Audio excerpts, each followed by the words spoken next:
ప్రముఖ సినీ నటి శ్రీమతి సంగీత గారి ప్రారంభించారు. ఐవీఎఫ్ చికిత్సలో 25% భారీ discount, free doctor consultation, free ultrasound scan. 49 అంటే సంతానం, 49 అంటే సంతోషం. నిన్న వైఎస్ఆర్ కాంగ్రెస్ పార్టీ అధినేత ఏపీ మాజీ ముఖ్యమంత్రి జగన్మోహన్ రెడ్డి విజయవాడ వరద ప్రభావిత ప్రాంతాల్లో పర్యటించడం జరిగింది. అనంతరం ఆయన మీడియాతో మాట్లాడుతూ మానవ తప్పిదం వల్లే విజయవాడకు ఇంత భారీ స్థాయిలో వరదలు వచ్చినాయని చెప్పి వ్యాఖ్యానించినటువంటి విషయం అందరికీ తెలిసిందే. అయితే దీనికి సంబంధించి జనసేన ప్రధాన కార్యదర్శి జనసేన నేత నాగబాబు స్పందించడం జరిగింది. ఆయన ట్విట్టర్లో ట్వీట్ చేస్తూ అలాగే మాట్లాడుతూ కూడా ఒక కంటెంట్ చెప్పడం జరిగింది. మ్యాన్ మేడ్ డిజాస్టర్ అంటే 3 ఏళ్ల క్రితం అన్నమయ్య డ్యామ్కి జరిగినటువంటిది మ్యాన్ మేడ్ డిజాస్టర్ అని, దీని కారణంగా ఎంతోమంది నిరాశ్రయులయ్యారని, కొన్ని వేల మంది నిరాశ్రయులు అవ్వటం, కొన్ని వేల పశువులు వరదలో కొట్టుకుపోవటం, ఈ రోజుకి ఇంకా చాలామంది గుడారాలలో టెంటుల్లో నివసిస్తున్నటువంటి దుస్థితిని చూస్తున్నాము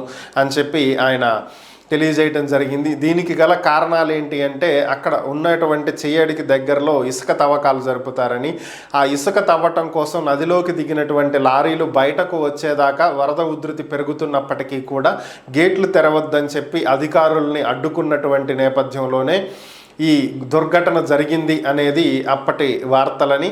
సో అది మానవ తప్పిదమని, మ్యాన్ మేడ్ డిజాస్టర్ అని, ఫస్ట్ క్లాస్ స్టూడెంట్ అయినటువంటి గత ముఖ్యమంత్రికి ఇలాంటివి తెలియవు, ఇప్పుడు తెలుసుకోండి, మ్యాన్ మేడ్ డిజాస్టర్ అంటే ఏంటి, న్యాచురల్ కలామిటీ అంటే ఏంటి అనేది తెలుసుకోండి అని చెప్పి వ్యాఖ్యానించడం జరిగింది.